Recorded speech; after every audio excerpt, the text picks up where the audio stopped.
ક્રાંતિકારી બહેનોને મારા જય ભીમ નમો બુદ્ધાય।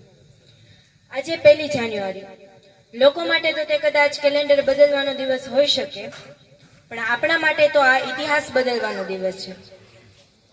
1818 ની એ સવારે 500 સૈનિકો જ્યારે ઊભા હતા ત્યારે તે પોતાની મોતને પોતાની મુઠ્ઠીમાં લઈને ઊભા હતા। ત્યારે કોઈકે એમને પૂછ્યું કે એલા, તમે તો એટલા થોડા છો, સામે તો આખું સૈન્ય છે, કઈ રીતે લડશો, કઈ રીતે જીતશો? ત્યારે આપણા પૂર્વજોએ મુજ પર વળ આપીને જવાબ આપ્યો કે હા, અમે થોડા છીએ, ભલે સામે આખું સૈન્ય છે, પણ અમારા વેગને રોકશે કોણ? એમને કહ્યું કે અમે તો એ સિંહના દીકરાઓ છીએ જેની ત્રાટથી આખા પેશવાઓ ધ્રુજી પડશે। 1818 ની એ રાત્રે 500 સૈનિકો 12 દિવસ સુધી અન્ન જળનો ત્યાગ કરીને લડ્યા હતા અને જીત્યા હતા। એમને આ લડત કોની માટે લડી? આપણા માટે લડી।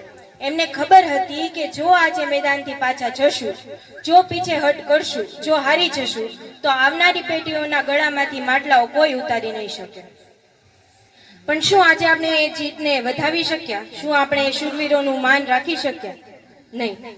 જો આજે પણ આપણે જ્ઞાતિઓના વાડાઓમાં કેદ હોઈએ, જો આજે પણ અંદરો અંદર લડતા હોઈએ, જો આજે પણ આપણી પૈસા અને આપણી કમાણી અંધશ્રદ્ધા અને વ્યસનોમાં ગુમાવતા હોઈએ, તો આપણે એ શૂરવીરોના બલિદાનોની કિંમત શૂન્ય કરી રહ્યા છીએ। આપણે તેમનું અપમાન કરી રહ્યા છીએ। તેઓએ તો તેના લોહીથી આપણા આત્મસન્માનનો ઇતિહાસ લખ્યો હતો। બાબા સાહેબે કહ્યું શિક્ષિત બનો। હા, આપણે શિક્ષિત બન્યા, ડિગ્રીઓ લીધી, નોકરી લીધી। બાબા સાહેબે જેટલા હક આપણને આપ્યા એ બધા હક આપણે ભોગવીએ છીએ। આપણે ભણ્યા, પણ શું આપણે જાગ્યા? હજી પણ સમાજમાં ક્યાંક બહેની દીકરીઓ પર અન્યાય થાય છે। વરઘોડો જાતો હોય અને આપણા સમાજના દીકરાને, વરરાજાને ત્યાં જાન પાછી કાઢે છે, પણ આપણે કોઈ એની સામે એક્શન લઈ નથી શકતા। જો ભણેલો ગણેલો માણસ પણ પોતાના સમાજ માટે સમય ન કાઢી શકે ને, તેના ભણતર પર ધિક્કાર છે। આપણે તો સ્વયં સૈનિક છીએ। સૈનિકનો અર્થ એ નથી કે યુનિફોર્મ પહેરીને બહાર નીકળવું, કે 14મી એપ્રિલ ને 6 ડિસેમ્બરની દિવસે રેલી કાઢવી, નારાઓ લગાવવા ને હાઈલાઇટ થવું, વિડીયો સ્ટેટસ મૂકવા। સૈનિકનો અર્થ તો એ છે કે જ્યારે અન્યાય સામો થાય ને ત્યારે લોહી ઉકળવું જોઈએ।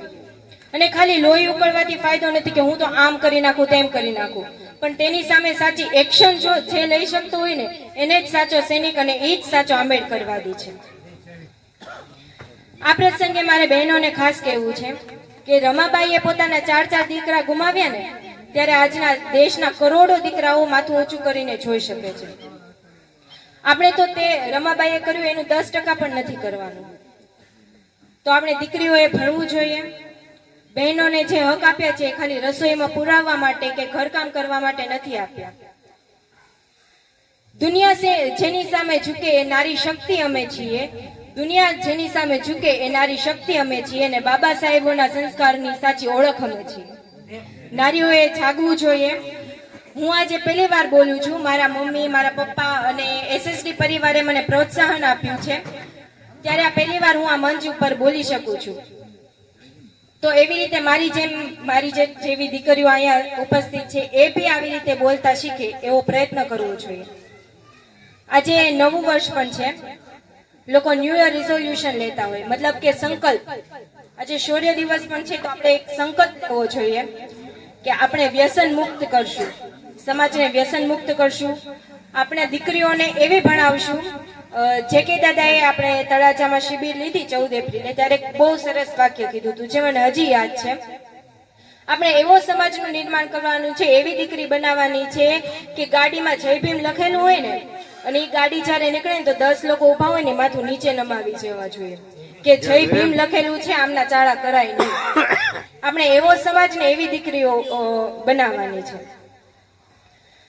વાત નહીં, હવે વટથી કામ કરવાનું છે અને બાબા સાહેબના સપનાનું સામ્રાજ્ય બનાવવાનું છે। તો અંતે હું મારું વક્તવ્ય પૂરું કરું છું। પહેલી વાર બોલી છું, કઈ ભૂલ થઈ હોય તો માફ કરજો। જય ભીમ, નમો બુદ્ધાય।